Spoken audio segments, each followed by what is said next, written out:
Boa noite a todos. Mais uma vez, sejam bem-vindos à nossa casa de amor. Tem alguém aqui pela primeira vez? Então a gente vai passar algumas informações sobre as nossas atividades, né, que são realizadas realizadas aqui na nossa casa. Às terças-feiras, como hoje, nós temos a palestra pública e a aplicação de passe no final desta palestra, e temos também o atendimento fraterno. Tá? Essa atividade ela inicia às 19h30.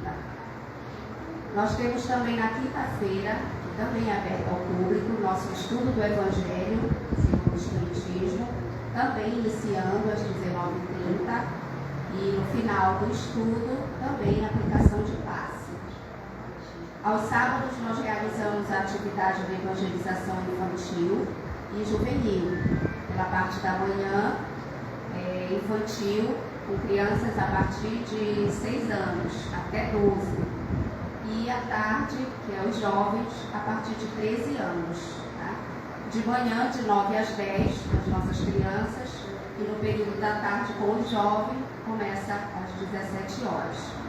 Essas atividades estão suspensas devido a uma programação que vai ocorrer agora no período de carnaval, e os evangelizadores estarão envolvidos.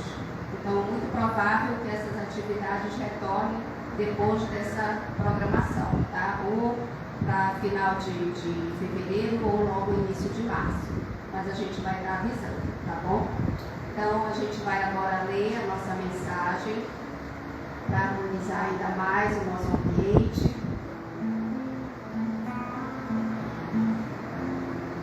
E o título da mensagem é Problema de Conhecimento.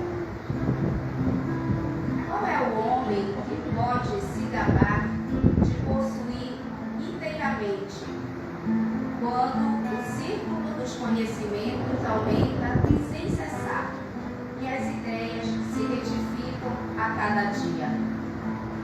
Evangelho segundo o Espiritismo, capítulo 15, item 9, boa nota.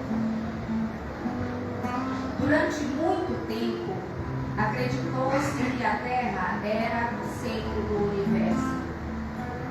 Quando Foster falou a primeira vez sobre a existência dos micróbios, ele foi ridicularizado. Poucos são os conhecimentos que poderemos afirmar serem válidos para sempre. Dentre eles estão as máximas ensinadas por Jesus. O que sabemos está sempre sujeito a alterações. Até mesmo a ciência comete equívocos, mudando de opinião assim que descobre e comprova uma nova teoria. Quais são os conhecimentos que você possui que terão validade por mais 100 anos, por exemplo? É preciso estarmos sempre em alerta para não ficarmos congelados naquilo que acreditamos como sendo verdades absolutas. O risco é atravancar o processo evolutivo. Defender um ponto de vista é diferente de achar que ele é o melhor que existe. Se você tem compromisso com a mudança, questione o tempo todo as crenças que o movem e fique atento para mudar sempre que algo novo for coerente e facilitar seu crescimento. Essa mensagem é de Kleber Galhardi, ditado por Mateus. Então, vamos orar.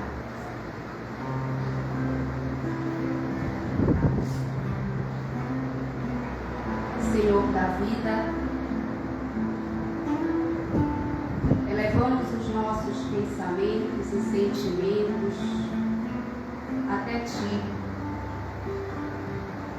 agradecidos por mais essa oportunidade que estamos tendo de estar presente nesta casa, ou mesmo de estar acompanhando pela página do Facebook. E assim, Senhor, podermos ter essa oportunidade de refletir mais uma vez sobre os ensinamentos do nosso Mestre Jesus, sobre esta lei. Obrigado, Senhor da vida, pelas bênçãos, pela proteção, pelo livramento, que muitas das vezes nem nos damos conta. Mas é nessa certeza, Senhor, do teu amparo sempre, que nunca nos falta, que pedimos a tua permissão para iniciarmos mais uma palestra nesta casa. Que as tuas bênçãos também possam se estender, Pai da vida, aos nossos queridos, estejam eles encarnados ou desencarnados, a esta comunidade, a nossa cidade, ao nosso país, ao nosso planeta Terra. Que as luzes do teu amor possam chegar, principalmente, Senhor, naqueles corações mais endurecidos, que ainda não querem, que ainda se comprazem no mal, que não querem te aceitar. Que tu possa, Senhor, estender o teu olhar misericordioso para todos aqueles que um dia prejudicamos, que um dia fizemos sofrer, que eles possam também sentir o amor do nosso Mestre Jesus, invadindo seus corações, seus sentimentos, e assim eles possam se libertar deste passado de dor e sofrimento. Obrigada, Senhor, por estar aqui. Obrigada pela presença de todos. Que a nossa palestra ocorra em harmonia e que o nosso palestrante da noite seja envolvido também pelo seu mentor, pelos espíritos amigos, para que ele possa ter boas inspirações e trazer, Senhor, o conhecimento desta noite para todos nós. Obrigada por tudo, que assim seja. E eu convido o nosso irmão e trabalhador também desta casa, Senhor Antônio, para nos conduzir na reflexão da noite de hoje.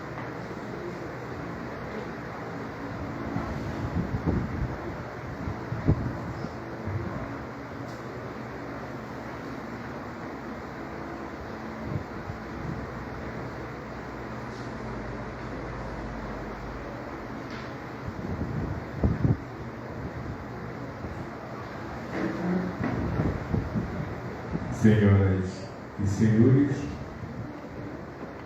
queridos irmãos, queridas irmãs, trabalhadores da Casa do Caminho, o público internauta que nos segue pela fanpage da Casa do Caminho, que Deus conceda a todos nós uma noite abençoada. Hoje faremos a reflexão do capítulo 13, itens 7 e 8 do Evangelho segundo o Espiritismo. Fazer o bem sem ostentação. Que a sua mão esquerda não saiba o que faz a direita. Antes de iniciarmos propriamente a reflexão propriamente dita, já poderíamos fazer a seguinte ponderação. Se Jesus nos colocou essa máxima, que a nossa mão esquerda não veja o que está fazendo a nossa mão direita ao fazermos caridade, imaginem se é para o público ver. Quem precisa ver está vendo. Deus, Jesus, a espiritualidade, o seu mentor espiritual, o seu anjo guardião. Nossos inimigos da espiritualidade, nossos obsessores estão ali, observando que nós estamos mudados, que nós não somos mais aquele algoz que conheceram em outras vidas, e isso certamente nos ajudará a se modificar também. Caridade não é um ato para ter visibilidade. Caridade é um verdade que deve sempre fluir no nosso coração. Jesus falou ao fariseu que o tinha convidado, colocando ali uma lição em evidência. Quando você der um almoço ou um jantar, ou qualquer evento que quiser patrocinar para a comunidade, não convide por prudência. E atentemos para o que vem a seguir nesta parábola, porque Jesus falava por parábola. Mas nesta noite vamos entender passo a passo o que ele quis dizer nessa passagem do Evangelho. Então não convide amigos, irmãos ou parentes, nem vizinhos ricos para fazer presença, pois estes ficarão na obrigação de convidá-los em uma próxima ocasião como forma de recompensa. E o que Jesus nos ensinou, logo ao pé da letra, é que não devemos fazer o bem pensando em recompensa. Mas o que ocorre conosco? Quando fazemos qualquer coisa, qualquer evento que vá beneficiar alguém, pensamos sempre nas pessoas mais importantes da rua, da nossa comunidade, aquele pobrezinho que talvez nem roupa tenha para se mostrar condizente com o que nós achamos que merecemos, a gente deixa de lado. Muitas vezes uma pessoa importante da rua que nem atenção dá para a gente, mas ele dá na casa dele nos eventos que nós gostaríamos de participar. Então o que fazer? Ele é o primeiro convidado. Quer dizer, não há uma relação de amor, de fraternidade nesse convite, há interesse.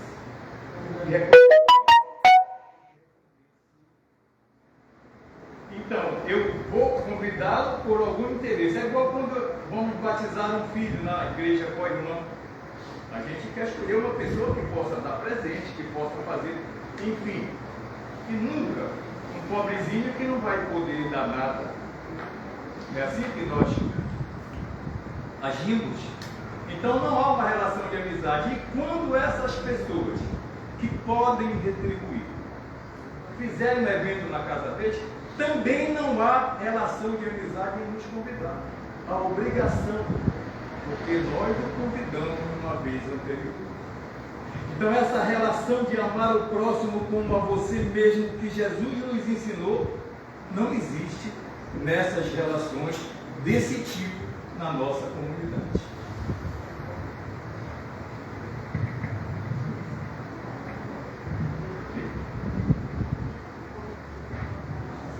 Muito bem. Pelo contrário, Jesus continua falando na sua parábola. Pelo contrário, quando der uma festa, convide pobres, aleijados e cegos daqui.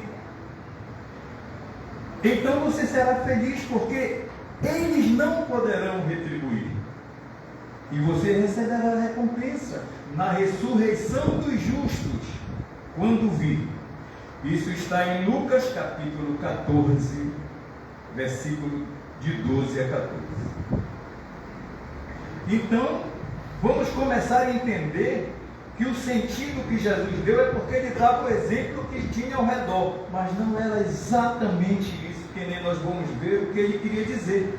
Ele queria dizer que vale para a gente dividir a nossa abundância, não só uma festa de aniversário, mas tudo aquilo que tivermos de supérfluo, que possamos dividir com aqueles que mais precisam, com aqueles que realmente precisam. Eu estive assistindo rapidamente, anteontem, uma reportagem que a Eliana, aquela apresentadora do SBT, fez o casamento do rapaz que apresenta o Caldeirão, agora, da 7, esqueci do nome dele. Pois é, o Mion, ora bem, será que ele precisa? Quantas pessoas querem casar e não tem sequer o dinheiro para pagar o casamento. E mais, ela pegou todas as roupinhas do primeiro filho dela que tinha nascido e doou para o filho do Mion que ia nascer. Ele precisa disso? Ou será que tem gente por aí que tem filhos que nada tem para vestir, nem para se cobrir? É disso que nós estamos falando. Se nós temos abundância em qualquer tipo de coisa que seja, vamos dividir com aqueles que mais precisam em primeiro lugar, e não com aqueles que não há essa necessidade. Era disso que Jesus estava falando nessa palavra.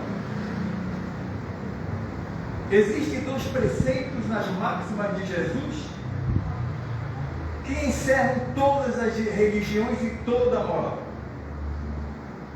Amemos-nos uns aos outros e façamos a outrem o que queremos que nos façam, afinal. Essa relação de amor, essa relação de doar pelo bem, para fazer o bem a quem precisa, a quem tem necessidade.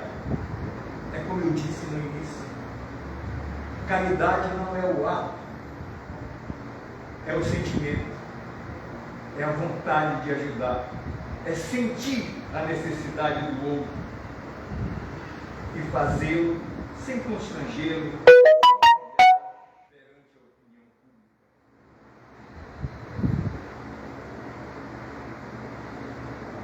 Se esses 2 preceitos de fato fossem nesse mundo seguido, não haveria ódio, nem divergência, pobreza, nem homens perseguidos.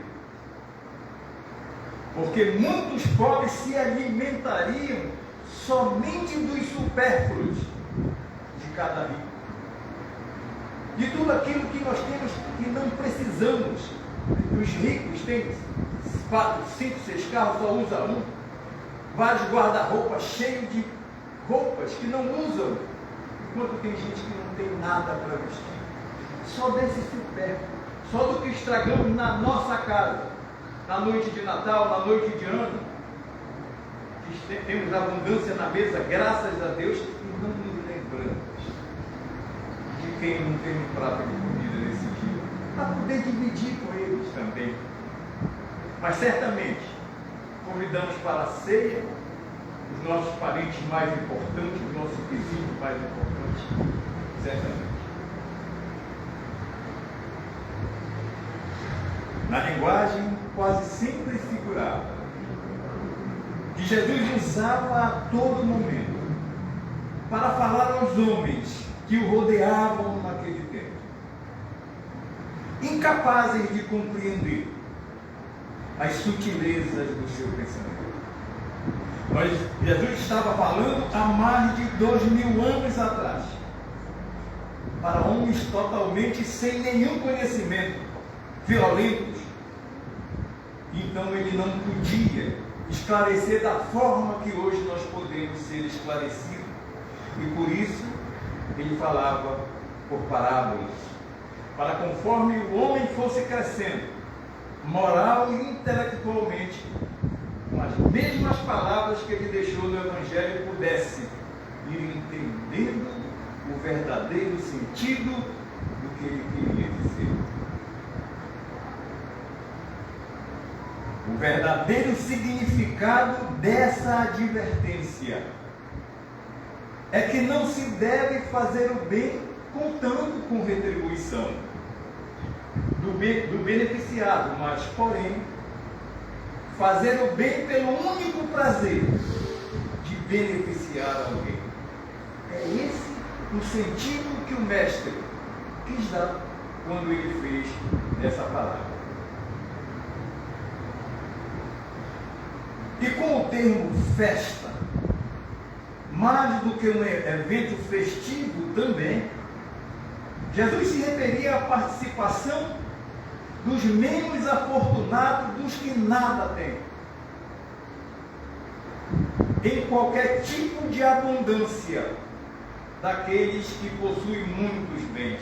É como eu disse ainda há pouco, tudo que está sobrando, tudo que não precisamos, Tem tanta gente que precisa e que nós nos negamos a dividir, mas que não temos nenhum constrangimento quando as pessoas são importantes e que pode nos mostrar reconhecimento pelo nosso ato e que pode nos retribuir de alguma forma.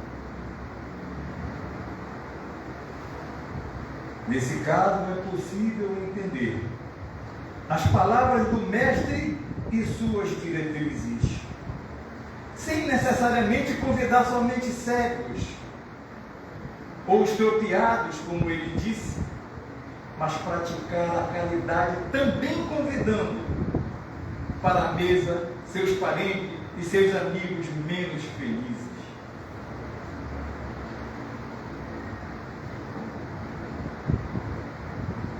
Pois mais difícil do que a caridade, em forma de esmola que se destina, é a caridade moral, certamente.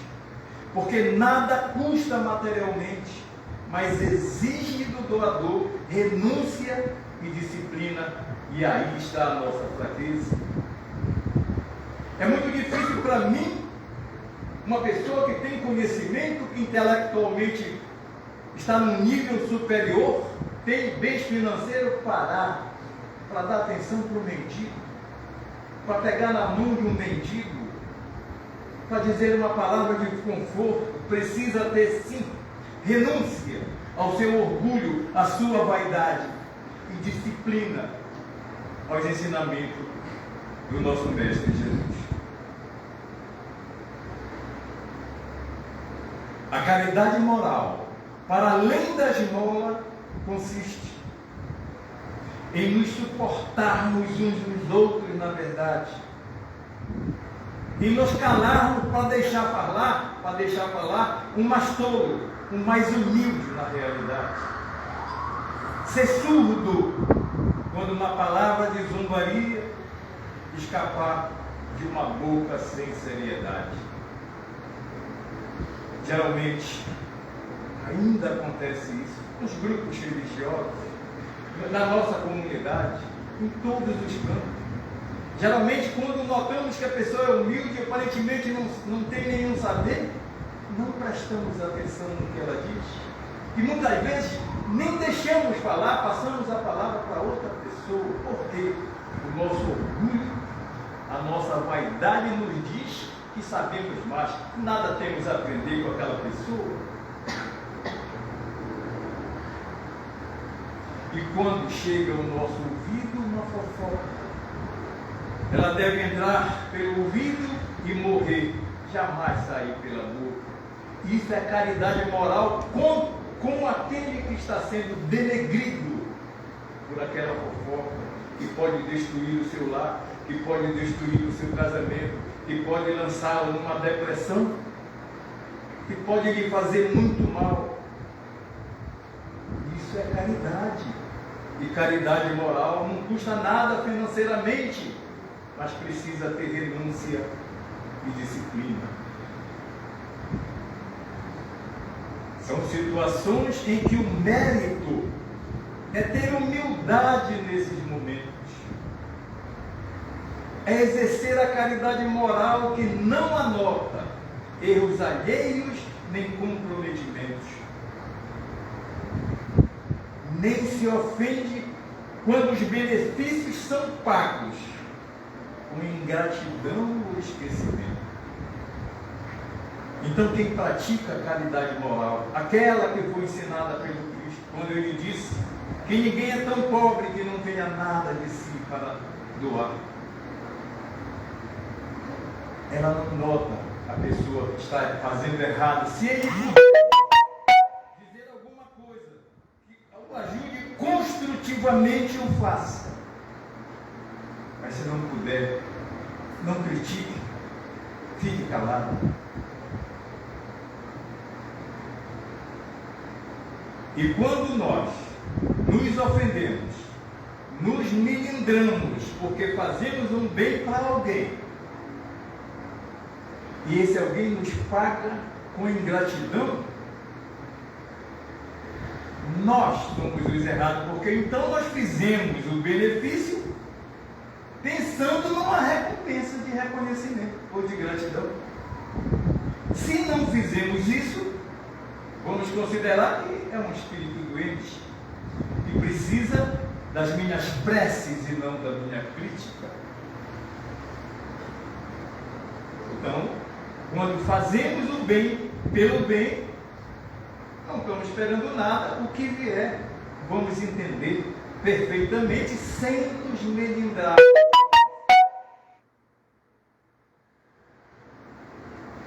Aliás, que a ingratidão não é motivo para se deixar de fazer o bem, certamente. Pois o bem deve ser sempre desinteressado, sem esperar reconhecimento realmente. Mas sendo assim, é egoísmo. O egoísmo maior do que a caridade, evidentemente. Como eu falei, se estamos esperando que a pessoa reconheça, estamos querendo uma recompensa. Agora, ele não reconheceu, ele se esqueceu do benefício que ele fez, pagou com ingratidão. Quando ele precisar de novo, é meu dever fazer o bem de novo.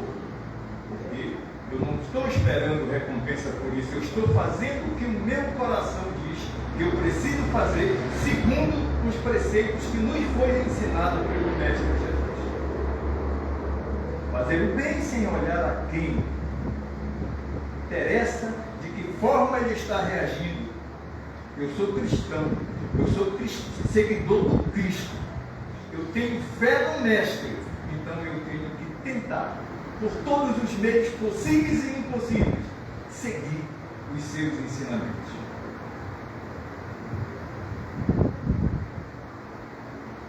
Sentir prazer na humildade do beneficiado, que manifesta o seu reconhecimento, é uma prova taxativa de orgulho, de vaidade e de empoderamento.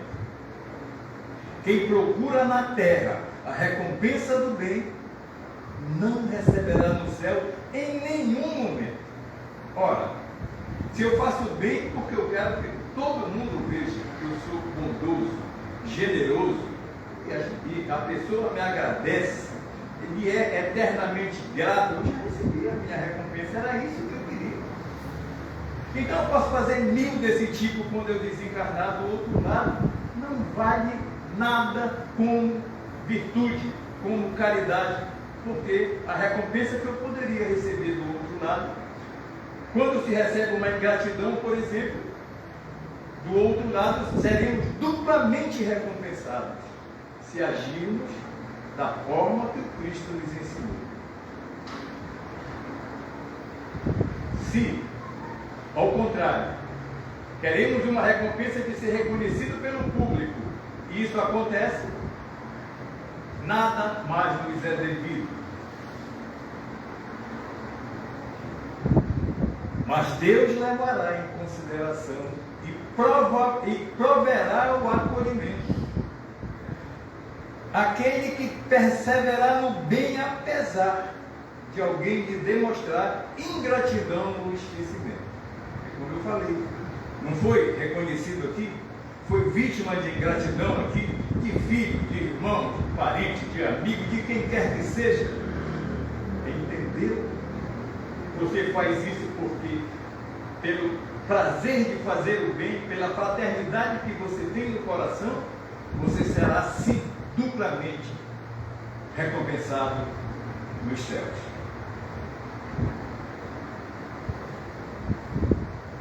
O ensinamento do Cristo é para considerarmos os pobres e os extropiados em evidência como pessoas que não podem retribuir a nossa benevolência e que devemos fazer o bem pelo bem, sem expectativa de recompensa. Era esse.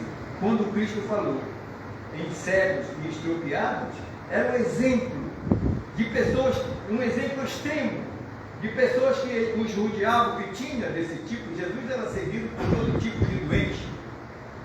Esse não tinha missão de retribuir nada. Jesus fez essa parábola nesse sentido e disse: os cegos e os expropriados, não ao pé da letra, que não se deve ler uma vírgula do Evangelho ao pé da letra, mas sim para dar o exemplo de que estamos fazendo por aquela pessoa que nós temos certeza que não poderá retribuir, mas o meu coração está me dizendo que eu preciso ajudar. Isso é amor, isso é fraternidade, isso é caridade. Kardec explica que por festim, nas palavras do Cristo devemos entender, não o repasto propriamente dito, ou seja, aquilo que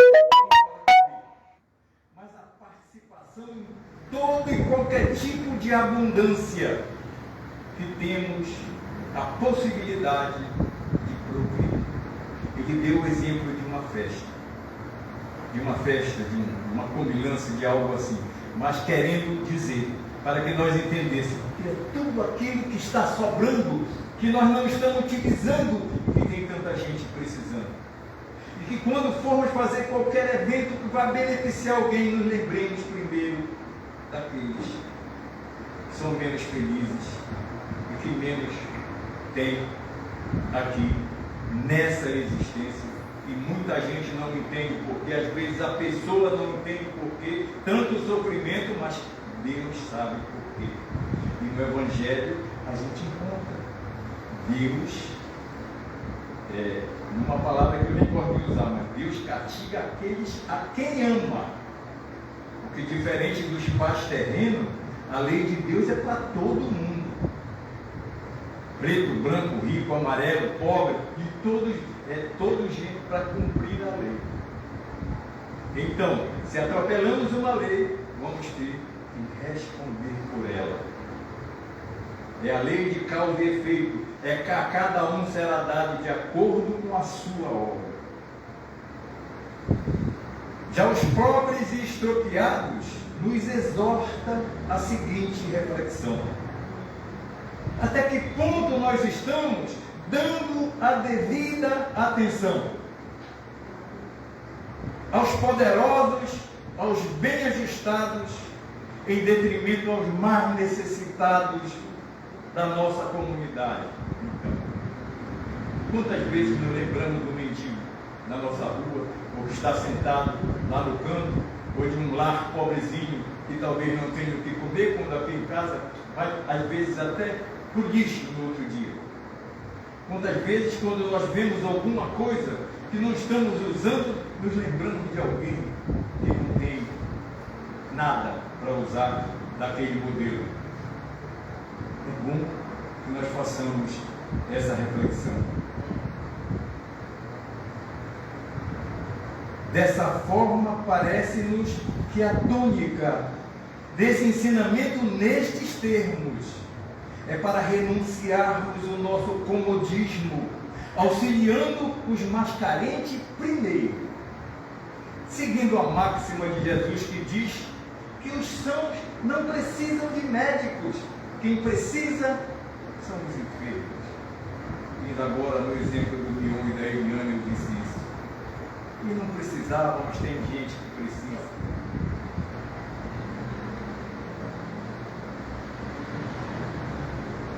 Como muitos não escutaram e até hoje não escutam realmente. Tais chamamentos a uma reforma íntima, a humanidade tem que progredir certamente, na direção dos mundos mais felizes. A dor é o caminho que vai impulsioná-los para a frente. Fazemos errado, não atendemos o preceito do Cristo, ignoramos totalmente os preceitos do Cristo. A cada um será dado de acordo com a sua obra. Depois atravessaremos dificuldade. Aquilo que não quisemos aprender pelo amor, com que o Cristo está nos ensinando, vamos aprender pela dor, porque existe uma lei do progresso e a má vontade dos homens jamais pode superar a vontade do Criador. Então, hoje, vivenciamos um momento de dor, crise econômica, sociais, culturais, pandemias que ecoam, guerras fratricidas e religiosas em vários pontos do globo que diariamente ressoam numa mostra de desamor, de incompreensão e desrespeito à sobrevivência das pessoas.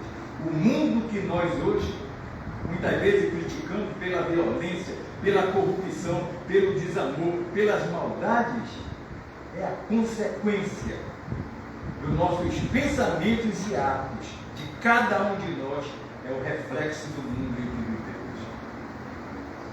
Por isso é que tem um ensinamento: se queres mudar o mundo, comece por você mesmo.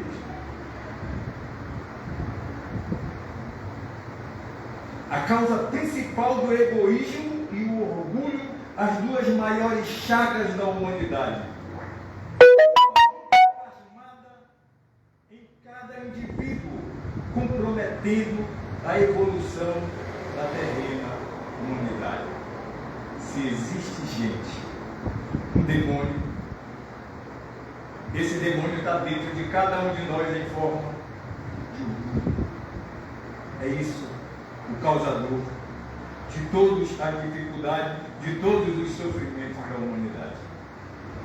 É esse demônio que nós precisamos matar dentro de cada um de nós.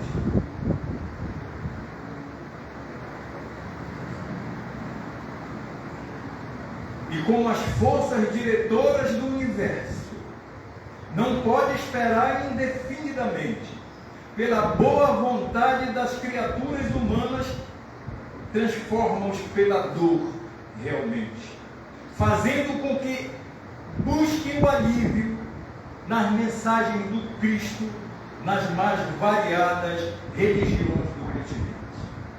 É isso que ocorre. Está escrito há mais de 2023 anos. Não cumprimos, não fazemos nada por nós.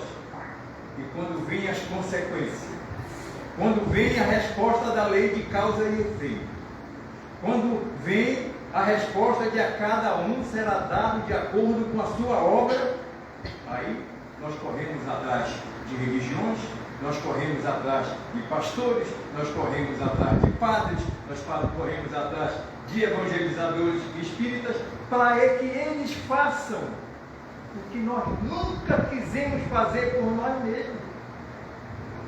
E aí, muitas vezes, caímos em armadilhas de lobos que ainda acabam tomando o restinho que nós temos.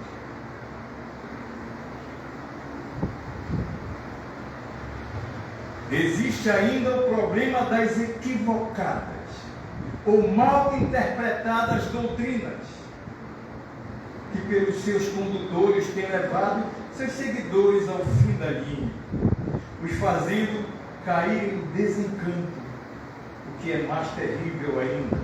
É terrível, porque quando a pessoa se desilude, eles deixam de acreditar e a gente vê a decadência da fé em que vivemos nessa trajetória final para o mundo de regeneração. O desencanto de muita gente com as religiões tradicionais. Exatamente nesse momento aflitivo que o Consolador prometido vem à luz. Através do Espiritismo vem dar esperança no futuro e relembrar os ensinamentos de Jesus. Jesus foi claro: eu vos enviarei um Consolador que vai relembrar tudo aquilo que eu disse. E se ele disse que esse Consolador iria relembrar, é porque ele sabia que nós esqueceríamos, que nós daríamos pouco caso para as suas palavras. E esse Consolador veio, o Espírito através do Espírito.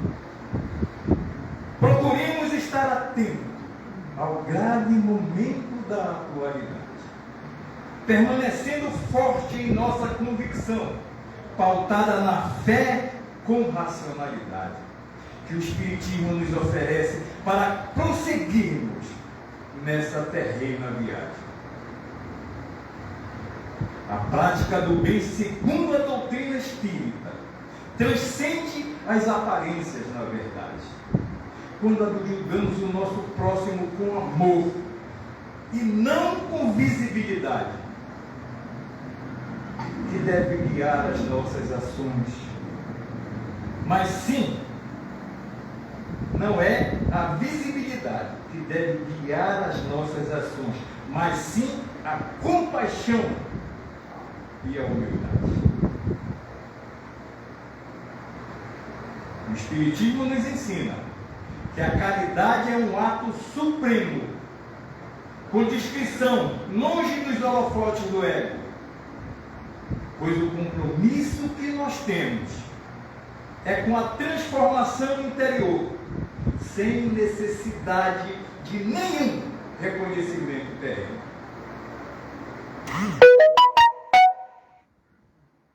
É como disse Jesus em uma certa feita: quando deres esmola, que não saiba a tua mão esquerda o que está fazendo a tua mão direita.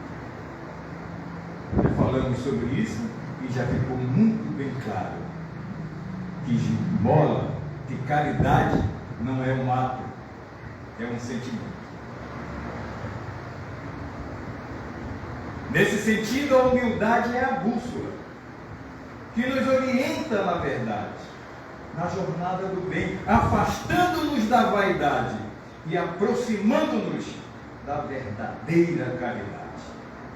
Da verdadeira caridade, infelizmente, a maioria da humanidade ainda não sabe praticar. Que além de ultimar o jardim de virtudes no âmago da sua existência corporal, em direção ao amor, nos fará entendermos, afinal, que a verdadeira caridade não se restringe apenas ao socorro material. Temos muita coisa de nós que podemos dar aos mais necessitados, como estamos tendo a oportunidade de ver nessa noite. Envolve, sobretudo, a compreensão, o consolo e a paciência. Cada gesto de bondade, por mais simples que pareça em sua evidência, é uma semente de luz que plantamos nos corações para uma mais justa existência. Pode até não frutificar aqui nessa vida o conselho, o ensinamento que nós damos, mas ficará semeado e certamente na fará o efeito positivo que aquela alma necessita. Assim, conclamo a todos nós a vivenciarmos a caridade de forma intensa, em sua forma mais discreta, guiadas pelo amor e evidência, desinteressada com respeito ao próximo e sem buscar nenhuma recompensa. Agradeço a oportunidade de compartilhar essa reflexão e convido então cada um a seguir o exemplo do Mestre Jesus, que nos ensinou com humildade e em profusão o amor no significado mais profundo de fazer o bem sem qualquer ostentação. E aproveitando, ainda temos alguns minutos, e para finalizar essa reflexão, vou trazer uma mensagem de um amigo colaborador que serve para fixarmos tudo aquilo que foi dito nesta noite. No mundo guiado pela busca de reconhecimento por toda parte, a simplicidade de fazer o bem sem ostentação nem alardes, sem dúvida nenhuma, é a mais nobre de todas as artes. Seguimos o exemplo de figuras inspiradoras como Bezerra de Menezes, Chico Xavier, então, que dedicaram suas vidas a essa gloriosa missão, sem se deixarem levar por qualquer tipo de ostentação. É um convite à humildade, reconhecendo o verdadeiro valor que dedicamos às ações benevolentes para transformar silenciosamente vida daqueles que beneficiamos. A humildade, aliada ao sentimento de despretensiosa caridade, revela uma compreensão profunda da espiritualidade. Ao agir sem buscar reconhecimento, nos aproximamos de modo efetivo da ideia de que somos instrumentos do divino, canalizando a todo momento energias positivas para o bem coletivo. A ostentação, por outro lado, da realidade, dos propósitos altruísticos, colocando em primeiro plano o ego e a vaidade. No âmbito espírita, a prática do bem, sem alardes, é um ato perfeito, por estar intrinsecamente ligada à lei de causa e efeito. Cada ação, mesmo as mais discretas, reverbera em nossa trajetória espiritual. Ao semearmos o bem de forma modesta, estamos tecendo fios luminosos em geral, em nossa jornada, construindo um caminho para a nossa evolução espiritual. Além disso, fazer o bem sem ostentação é um antídoto poderoso, poderosamente profundo, contra a indiferença e a crueldade que ainda permeiam o nosso mundo. A gentileza discreta, a compaixão silenciosa, a solidariedade sem alarde, são faróis de luz no meio da escuridão, demonstrando a verdadeira grandiosidade que reside na benevolência desinteressada e fraternal, ou seja, na verdadeira caridade. Essa, queridos irmãos, queridas irmãs, era a nossa reflexão para esta noite. Agradeço a atenção de todos, que sigamos envolvidos nessa energia positiva aqui desta noite para os nossos lares e possamos distribuir entre os nossos familiares essas energias positivas. E para encerrar, eu digo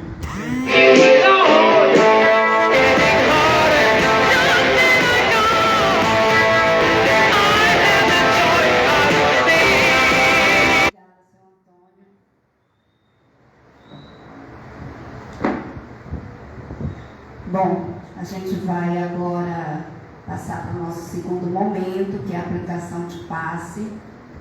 E só reforçando o convite para que todos tragam a sua água, a sua garrafinha com água, para ser fluidificada, principalmente aqueles que estão fazendo tratamento médico, estão tomando seus remédios em casa, tragam sua água para ser fluidificada, tá bom? A gente vai agora fazer a nossa oração de agradecimento e em seguida a aplicação do passe.